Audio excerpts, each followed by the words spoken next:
Me pareció entender como si fuesen dos malos sacerdotes, párrocos, y el mayordomo, un obispo igual. Pero me pareció también que eran mundanos, pues todo lo tenían que ordenar. El mayordomo vio de lejos la venida del rey, se llenó de turbación y preparó un gran banquete y se mostró muy servicial y adulador. El rey dijo al mayordomo: Ah, ¿qué es lo que tengo que oír? ¿Que tú derrochas los bienes que te había encomendado? Dame cuenta, porque ya no podrás seguir siendo mi mayordomo. Entonces vi que el mayordomo llamó prontamente a los dos capataces. Tenían rollos que abrieron. Les preguntó cuánto debían, pues ni eso sabía el mayordomo, y ellos mostraron sus deudas.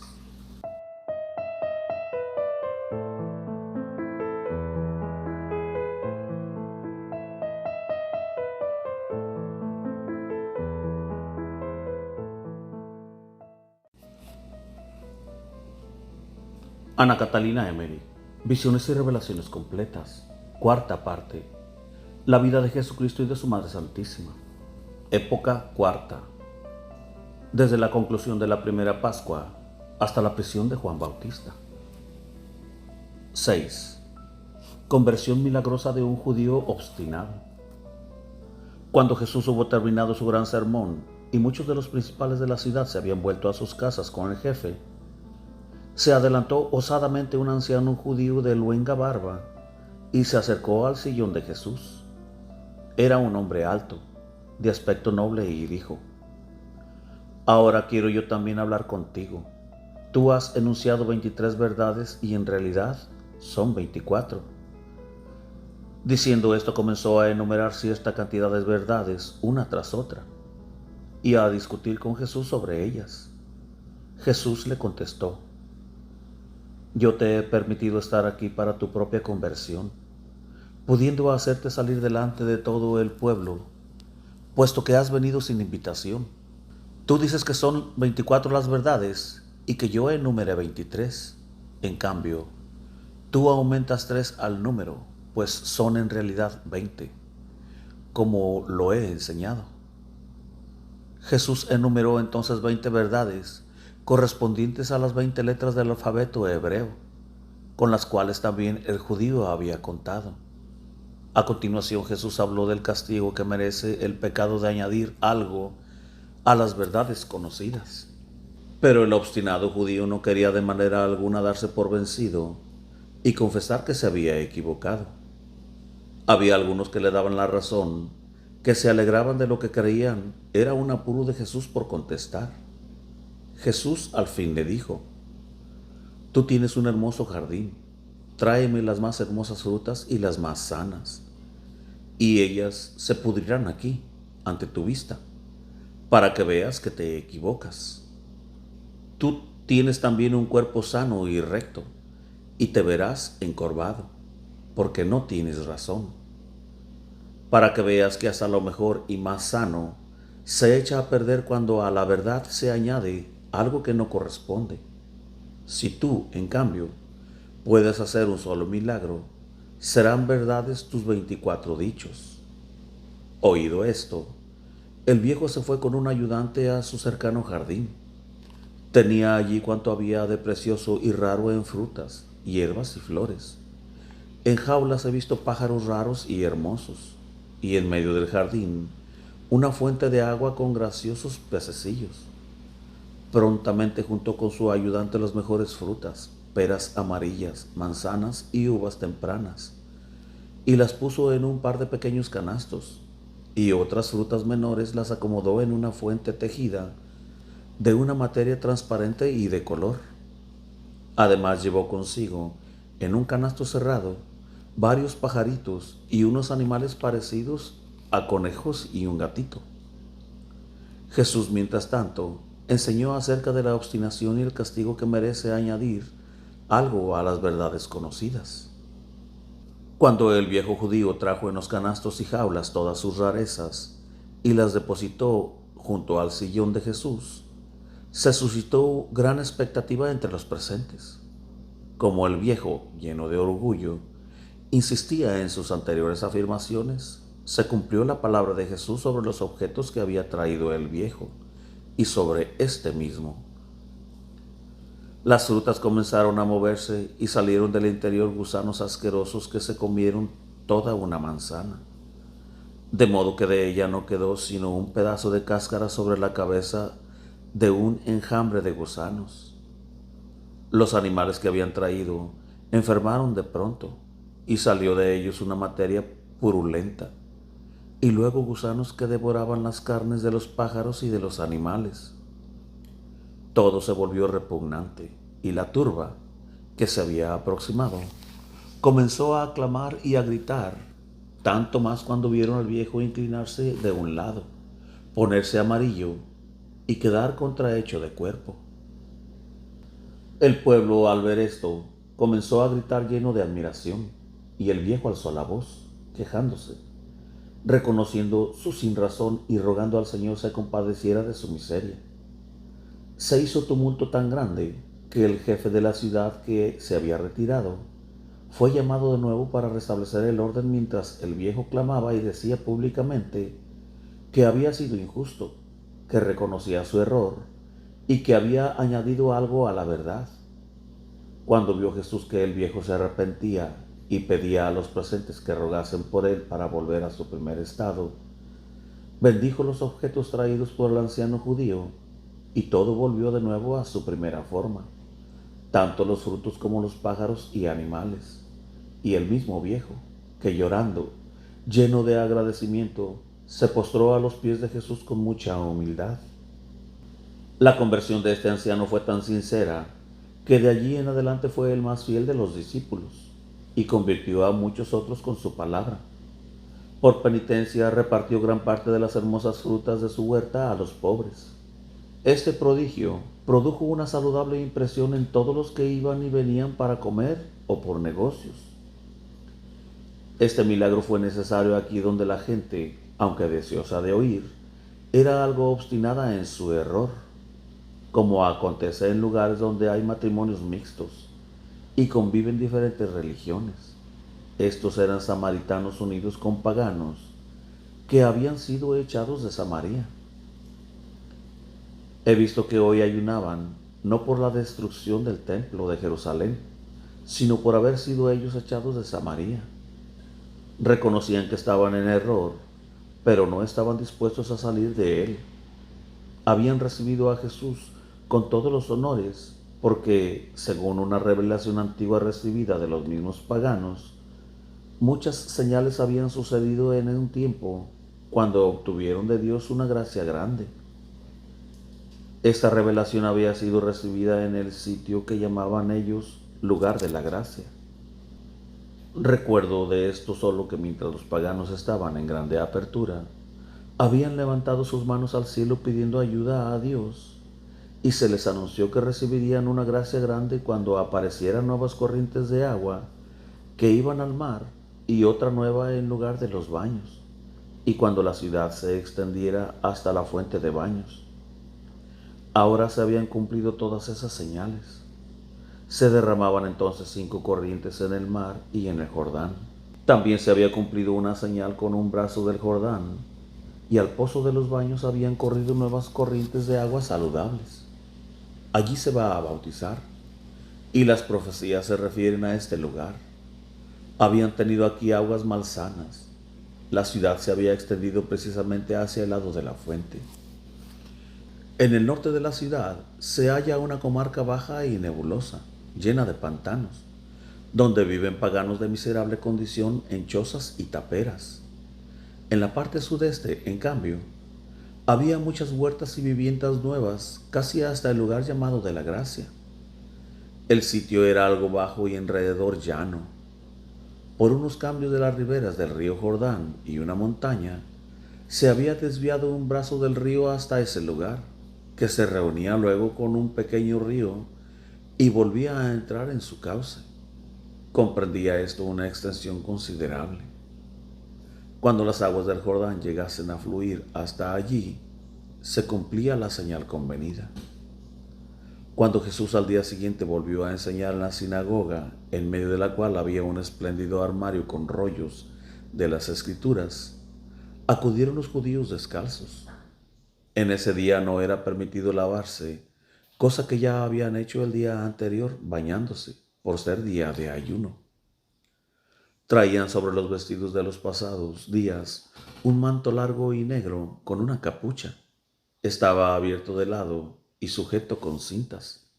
En el brazo derecho tenían dos manípulos ásperos de color negro, en el izquierdo otro, y detrás un colgajo.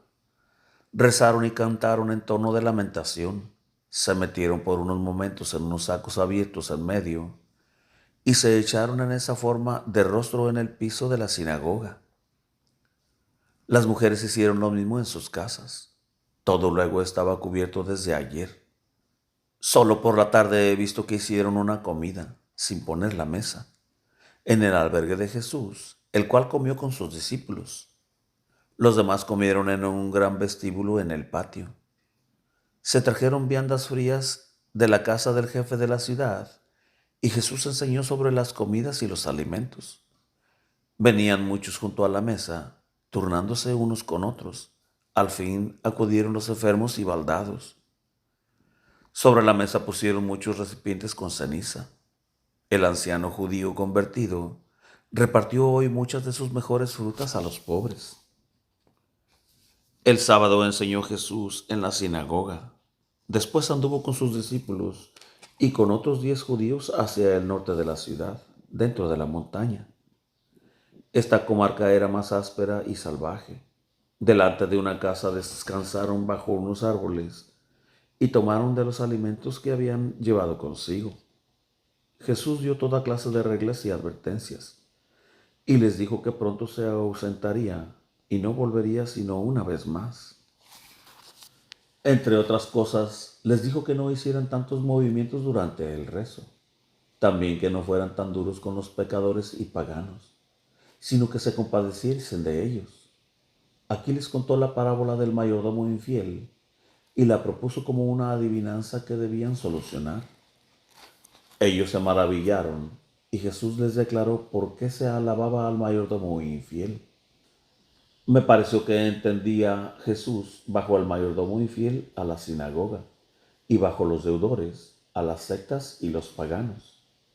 La sinagoga debía disminuir la deuda de las demás sectas y paganos, ya que tenía el poder y la gracia en su favor, esto es, que sin mérito ni merecerlo, poseía la riqueza para que si un día fuese desechada ella misma, se pudiera refugiar entre los deudores tratados humanamente. Durante este tiempo he visto frecuentemente a la Santísima Virgen. Moraba sola en la casa situada junto a Cafarnaúm. La veía trabajando u orando. Recibía la visita de las santas mujeres y los discípulos le traían noticias de Jesús. He visto que a veces no recibía a las personas que venían de Nazaret o de Jerusalén solamente para verla. En Jerusalén todo estaba tranquilo respecto a Jesús.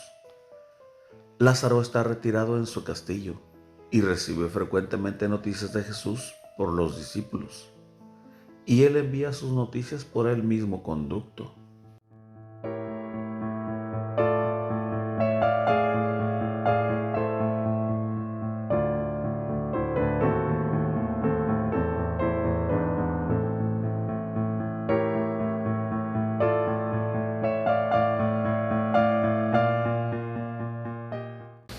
¡7! La parábola del mayordomo infiel. Desde niña yo veía esta y otras parábolas como si fuesen figuras vivientes que pasaban delante de mis ojos, y me parecía luego que veía en realidad a unos u otros personajes, reconociéndolos en la vida real. Lo mismo me pasó con este mayordomo, al cual yo veía siempre como un hombre algo jorobado, con cargo de administrador, de barba rojiza, muy ágil en su andar, y cómo él hacía escribir a sus arrendatarios con una especie de caña. He visto vivir a este mayordomo en un lugar desierto de la Arabia, no lejos de donde los hijos de Israel murmuraron contra Moisés. Vivía en una tienda.